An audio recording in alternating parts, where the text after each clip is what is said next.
Hey guys, Rob here. So, time has come. This project that I bought 4 years ago and have been working on a little bit here and there over probably the first 2 years of that, probably. But life happens and things get busy, and just unfortunately never get time to completely finish this. But it is so close. It is 90% there. Um, so let's go over this. And yeah, she's for sale. And I really want to get her done and finished, playing right for somebody, and into the hands of somebody that's going to appreciate it for what I think it is. And everybody has their own opinions, but this one was magical. And you know, dealing with guitars, buying and selling guitars now for the better part of 25 years, back in my early 20s, back the gem site days. I had clients in my area, a couple of towns away, that were lefties, and I would buy and sell and trade online and then locally. And here I am 25 years later, still doing stuff like that. Well, I do more of the fixing now, but every once in a while I do sell stuff. Well, this project will need to be moved along. Shit happens in life, and I need the money somewhere else. Yay, vehicles. I hate you, vehicles. I hate cars. Somebody invent the transporter, please. I don't care. Just somebody invent that. I hate cars. Ugh. Money pits. Anywho's, yeah, life. So yeah. So the stipulation of me selling this, really, I got to see this done and finished out the door. So, like I said, it is about 90% done. But let's take a look at the story of this thing. All right, let me talk about it. Let me give you my best used car salesman pitch and see what you think. All right. So this thing started life as a stock 1986 RG 470. This is a 1 year only model, despite what the wiki page says. And I'm going to tell you why. In 1986, this came with the classic, once hated, but I think is starting to come back, is the duckbill, right? The old duckbill headstock. That was discontinued in 1987. 1986, this was in, the left-handed version of this was in the catalog. 1987, no mention of any lefties. And also, I have never seen one with the the newer standard Ibanez headstock that we all know and love today. The swoosh with the little check mark on it, right? So, yeah, I've never seen one. I've probably seen, in my travels, I don't know, 30 of these, 40 of these. They made a decent amount.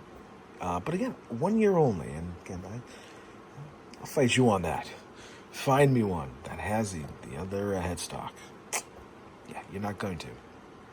I definitely would have seen one by now. Anywho, I have seen white of these as well. Very rare. That would be the rare one of these, white. So mostly these came in black, but I don't know if they were a special run or something like that, but and that happens in the 80s for some of these Roadstars, lefties. There's some weird spots of whites, but black is 99% of the time, which you're going to find with these. So yeah, so she was a stock 440. Rescued her from Guitar Center. I saw it on sale. Nobody wanted her. She was lonely 4 years ago, and I bought her, and she was a basket case. I had to completely gut it, rip it apart, and rebuild it from the ground up, all right? And that's kind of where we're at right now. So what did I do to it? Well, obviously it's the pick guard, right? The old pick guard, I believe it was cracked or something. It was just trashed, okay? This guitar was well loved, and I'm not going to hide that fact. There is dings and scratches all over this thing, okay? This guitar is almost 40 years old. It is 39 years old. You're not going to find a lot of clean ones of these, and, I rescued her, saved her from probably Guitar Center hell, right? Because when I got her, the neck was bad, all right? And it was like one of those decisions, do I return it or do I save it? And you know what? I fell in love with her. Despite the neck being wonky, I could tell that there was just something magical about the series, and just the feel of the neck gut me realistically on this, and just the weight is such a heavy, deep guitar that just feels like a piece of furniture and an instrument at the same time. Something that you don't get with modern guitars, at least that I've seen. Right? It just has that. And I hate to use the cliche term, but it doesn't. It definitely does have like that mojo to it, and that relics, dings everywhere look to it. Again, I'm not gonna hide it. It's she's seen some stuff, right? But again, you could play this on stage, bashed around. No one's gonna. You're not gonna care. It's already dinged up. Put more dings into it. Who cares? I think it's kind of some of the charm of these old guitars. But 40 years old, that kind of. I am only 5 years older than this guitar, and that is sad. So, anywho, brand new pickguard. This pickguard was handmade for me by the great folks. Whoops, hold on. Great folks over at Chandler Music. That again, that is one of a kind. Never has been another one made that I know of in this configuration, in this style. This is a carbon fiber. Kind of break it up a little bit. Instead of just being a sea of black, do something cool. Love me some carbon fiber, and absolutely loves this. I love this look, and yeah. So it kind of makes it a little bit special, a little bit different, because this guitar is absolutely one of a kind. Next is this bridge. Now these came with all chrome hardware, and I hate chrome. Chrome is terrible. It looks stupid on this guitar. It was in chrome. It bubbles off and then it rusts, and it was just the trem was just trashed. Luckily, I had in my possession, I still have obviously, a original. Look at that, OG with the pad mark. All right, this is from a 550 or 560. I would say from 90 or before. That's pretty much how you're going to date those. You're not going to get any more of a date on that, because obviously they switched to low pros, I believe 91, 92. So, yeah, that is an OG original Edge, and it's in great shape. Really no wear on it at all. Now, this type of guitar, in case you didn't know, unlike an RG, regular RG, this is not a full floating trem. This is a dive only trem. This is the old school way of doing things. Back in the 80s, before Vi was doing all kinds of crazy shit. These were basically just dive only, kind of, your Van Halen, kind of stuff, right? But that also means that it's very tuning stable as well. You really can't go out of tune because it goes right back to that 0 point, right? Every time you use the bar. So solid, absolutely fantastic. Now, what more crazy did I do to this guitar? Because this pickguard already cost $100 to upgrade. All right. Well, that is a one-of-a-kind, built specifically for this guitar, 40 millimeter block in the Godo length. That's why it's tagged as Godo. So it's compatible with Godos and Edge. This was made for me personally by a guy down in Connecticut who used to sell them on eBay and disappeared. I don't know what happened, but I had a bunch of his blocks made. Fantastic guy. I don't know. He still sells stuff, but I messaged him. He never messaged me back. But this is probably the third or fourth one because I had a giveaway on the in the group for one. But those are 32 millimeter or 33 millimeter. This is a 40 millimeter block, guys. Because this sits above the body, this has to go deeper into the back in order to get in order for the springs to work. So, this thing is a beast of a block. You could bash someone's head in with this thing. I'm no joke. You literally could kill somebody with this thing in your hand. And what does that mean, right? This thing has some of the most insane sustain I've ever had on a guitar that's come through my shop, and I've had plenty of guitars. If you look, I've had plenty of these. Not particularly this one, but RGs and everything like that. And the sustain, the mass that this has, because these bridges are massive. These bridges are like twice the mass. Well, maybe I'm probably exaggerating, but 1.5 times the mass of a regular Floyd Rose on top of a massive brass block that is just huge. So yeah, just to compare, I don't want to scratch it. But I mean, bruh, do you even lift? Like, come on.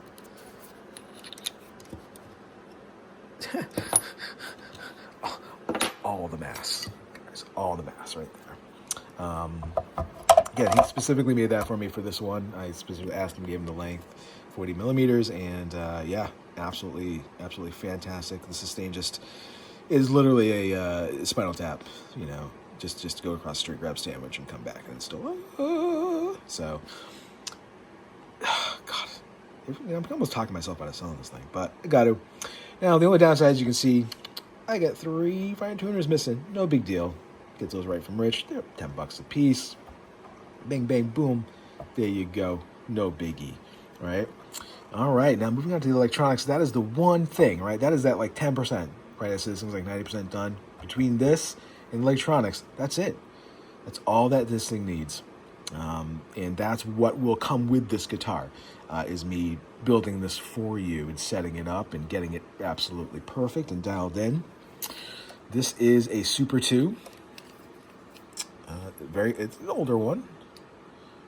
104. I would say this probably dates to the late 80s, early 90s. Absolutely amazing freaking pickup. I can't even tell you how amazing this thing is. So I went through 5 different pickups with this thing. No, 4. That one, X2N, Tone Zone, Super Distortion. Yes. And out of those, that one won. That one, yes. Absolutely phenomenal. Absolutely matches the total characteristics of this massive mass of a body and bridge and stuff like that. Again, it's a heavy body. And this is a heavy guitar. I don't know what it weighs, but it's easily, once this thing is all done up, it's easily probably pushing 11, 12 pounds. So, yeah. All right. So, yeah. So, now the other thing, too, is, again, I was building this for me and wasn't planning on selling it. But what I did, I wish I had known because I wouldn't have cut the holes, but it is what it is. I hate volume knobs that are super close. So that's about what you got. It's kind of squished it down to the end, right? To kind of get away from that. So when you're playing, you're not smacking shit, right? But you still are within reach of a toggle, right? So this is not a 5-way. These aren't like the screw holes for a 5-way. This is for 2 mini toggles. Originally, we're going to do... I can change these, but this seemed the most logical. This is going to be just a 3-way. You're going to, you bridge both neck. Then this one can be anything. Could be like a, phase, coil tap, cut, whatever. Coil cut. Could be a kill switch. I can easily do that as well. But yeah, so that's kind of the base of the electronic setup. I can add push pulls to this as well if we want to do funky things. I'm trying to think, I could even, add. I have to look it up and see what a booster or something like that, like a decibel booster or something like that. You could even do stuff like that. All that stuff's in play. It just costs money. Now I do have a generic pickup on the neck. Originally, Fast Track 2 was going in here. That had to go to a different project. So for the buyer, I'm going to either say, I'll put that in. It's not great. It is what it is. That's amazing. It's not going to be a great match, but it's going to work. It's going to give you sound. I have no problem putting in whatever you want here. And that can be, part of the cost of it.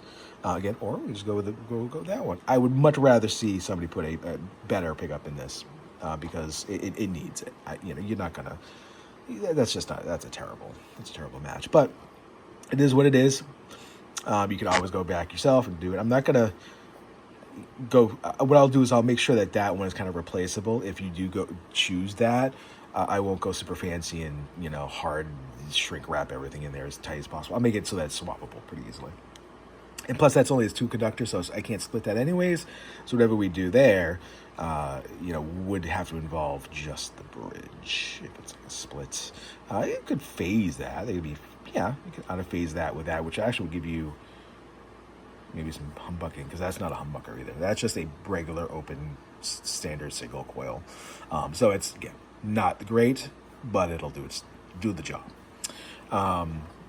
So yeah, I get some. I got screws. I gotta find some screws for this thing. There's a back cover. The regular cover for the jack is here. I do have that as stock. However, I do not have the original spring plate cover. I don't believe this came with one. I will make one. I have some acrylic stuff. I can make one up. I can do that. That's not a big deal. Or leave it as it. Whatever. Again, we'll discuss that if you are interested in this guitar. I'm still not even getting all the way, right? So that's the electronics. The neck, again, the original neck had a really horrible back bow that, would have been a gamble to try to even fix using some brute force methods of like hanging it between, or suspending it like a bridge and like pulling weights down on it to kind of pull it back, steaming it. There's a lot of methods that you could try, but none of them are guaranteed depending on just how bad it is. You'd almost have to go in and just, level out the fretboard, you sand it down. But again, it's a lot of work. So what I did was I went on eBay and luck happened. Found one from an RG 420. Now that's just part of the same series. The 2 digits at the end just designate the pickup configuration. I believe the 420. What was that? I have to look it up. Was that just a single humbucker? I think this is just a single humbucker or a humbucker single. But it does have the reverse headstock, right? Because it's a righty neck. Now, there was never a Roadstar 2 series that had a reverse headstock duckbill. Show me. I've never seen one. So that, again, makes this super unique. It just gives it that Jimi Hendrix kind of vibe. Now, yes, you're not going to have any dots on the sides. I can add dots. I can put luminolays in this. That's not a problem. Just more time and more cost involved in that. If that's something that you desperately would need, it can be done. I've done it before. But honestly, you get the dots on the neck. So I've never needed that. So I've always gone by the fretboard. Again, not all players do that. I get it. But I'm used to Vine necks too, so I never looked at the side dots. So again, it's not a left-handed neck, but what's awesome is the original nut. You're never going to find another one of these nuts. These nuts are unique to these necks, to the Roadstar 2 necks. So the left-handed versions only basically came on this guitar. That thing is precious. If that is lost, I've had L2s on here to try to fit those. I've had ones from RG 550s from later years. Nothing fits properly. These are narrower necks. Absolutely fantastically feeling necks. Just oiled this up too, so there's a little bit of oil still on there. Still soaking in a little bit, but yeah, original pads.